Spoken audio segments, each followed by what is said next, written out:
Hello, hello, everyone. Today is day 7 of our 21 days of tapping on whatever you want to tap on. And this one coming from you, Phyllis, peace with others and in all areas of life. But I'm just going to, I'll do a little monologue here and then we'll tap.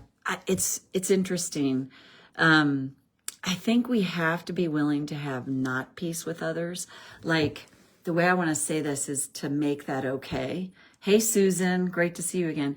To make it okay that there's not peace with others. Because the thing that I've said forever now is I think it's the judgment of self that holds stuff in place. And even Byron Katie talks about she has a book, Loving What Is. And I've thought that for so long, like we have to be willing to just have things be messy at times and to learn to embrace ourselves in the midst of that, because I think the part of us that needs the most love and caring is the messy part of us. That's the wounded child in us. That's the part that doesn't get it right or doesn't know how to get it right or all that. And I was having an interesting conversation with someone yesterday, and they had some dissension with someone. And they said, yeah, I got called this thing that I don't like. And what I noticed is I think there's people that happens to them and they just can't get over it. They can't move beyond it.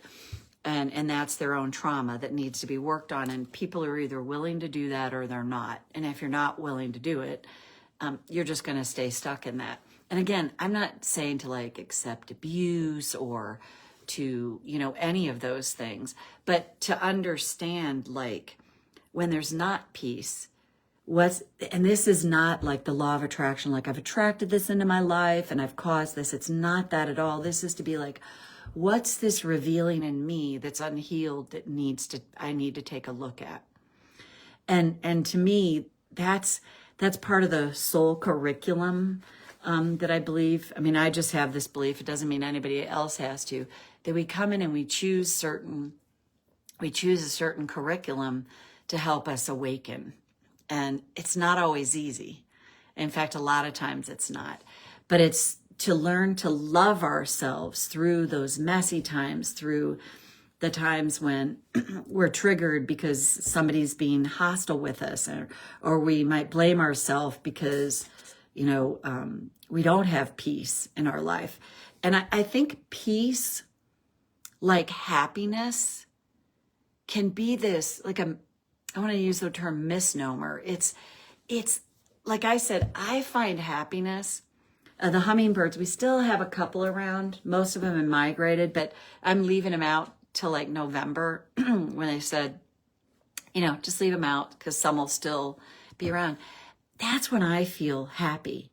When I see them, or I look out front and I see the birds, or one of my dogs or cats acts funny. Yesterday, my husband and I were sitting out and on our front patio, and I look up, and one of my cats, Lizzie, she's like walking through the gutter on the roof, and I'm like, what a goofball.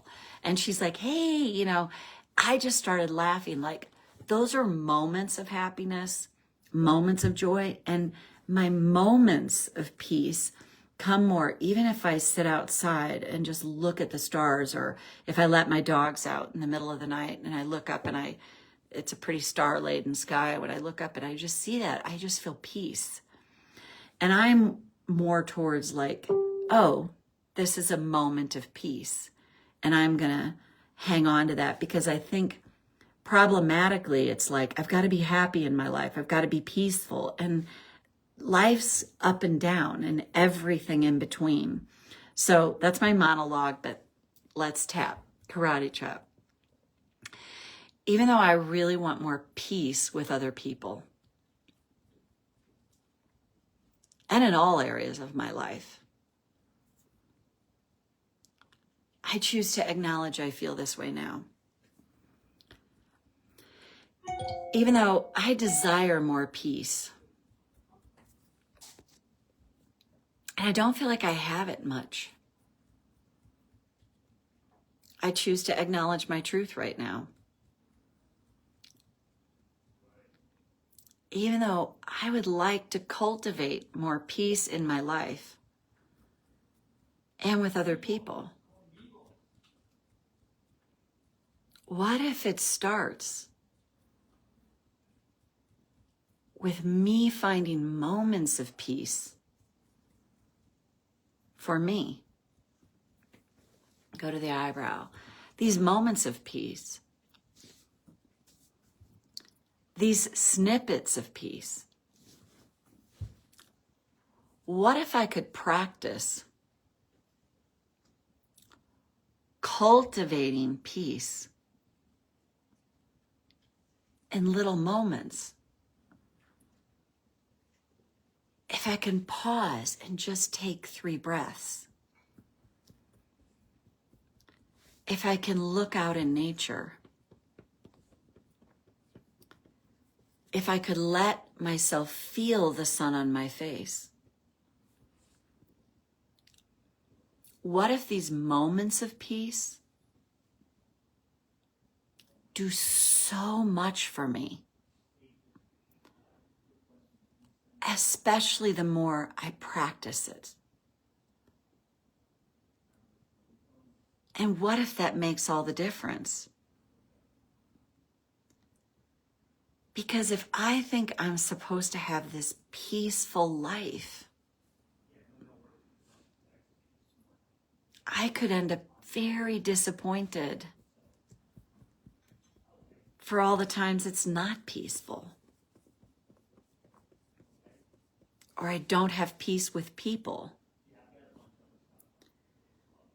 And what if the best thing I can do for myself is practice making it okay when I don't feel peace? Soothing that inner child in me and telling that child, it's okay. It's okay you're not peaceful right now. It's okay you feel this way. And what if that can create more peace for me when I'm not feeling peace? Is to just make it okay. And that can make all the difference. And then practice these moments of peace throughout the day in little snippets. And if I catch myself overly stressed, pause. Read something inspirational. Go feel the sun on my face. Or a breeze. And what if these moments add up? And I notice my nervous system starts to calm down. And I just notice I'm feeling peace right now. And what if that can make all the difference over time? And take a breath. This has probably been the biggest lesson in my life, is like to make where I'm at okay. And have those moments of like when I catch myself in that, stress, and like take a pause and just go outside. Turn my face to the sun, take a few breaths, or sit and watch a hummingbird or birds outside, watch one of my, pets being really cute, and just taking those little pauses. And then if you can take longer pauses, that's great too. But just start small and work your way up. Otherwise, it just finding peace becomes this task that you have to do, and there's no peace in that. And the other thing with other people, and that's, people are our greatest teachers, for better or for worse. And I've so noticed this in my life. And I think about, back when I just have such a different perspective on it now. It's like I can see more clearly now. Oh, wow, this is what's happening for me in this unpeaceful moment with someone. And again, it takes time. It's a practice.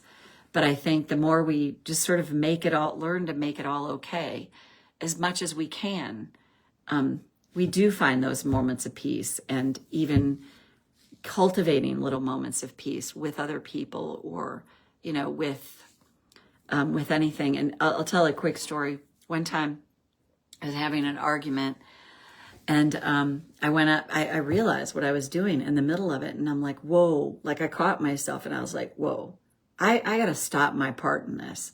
So I just said, I got to go. I mean, I've got to take a moment of like, I'm going to go to the bathroom and I'm going to come back. And when I came back, I said, look, I'm really sorry for my part in this. And they just weren't ready. They just weren't ready. So, but I was detached in that moment, because I was like, I'm just going to like deal with me. If I'm trying to convince this person of the rightness of what I'm saying or anything else, there's no peace in that. So I just left, and then I texted them later and just said, if you're anywhere near unfuck you, give me a call. And I got a call back immediately and was like, look, I'm sorry, that was inappropriate and blah, blah, blah. But I was free. And that was such a magical moment for me. And one of those moments where I was like, oh, this is what it's like to not be attached to what someone else is doing, or not trying to convince someone of my point of view, or I'm free. I'm free. So those are when we have dissension with others, it's a practice. And I know me, I get plenty of practice every single day with this, with all the different people I deal with. So great to see you, Susan. Hope you guys found this helpful, and we'll see you back here tomorrow for day 8. Bye for now.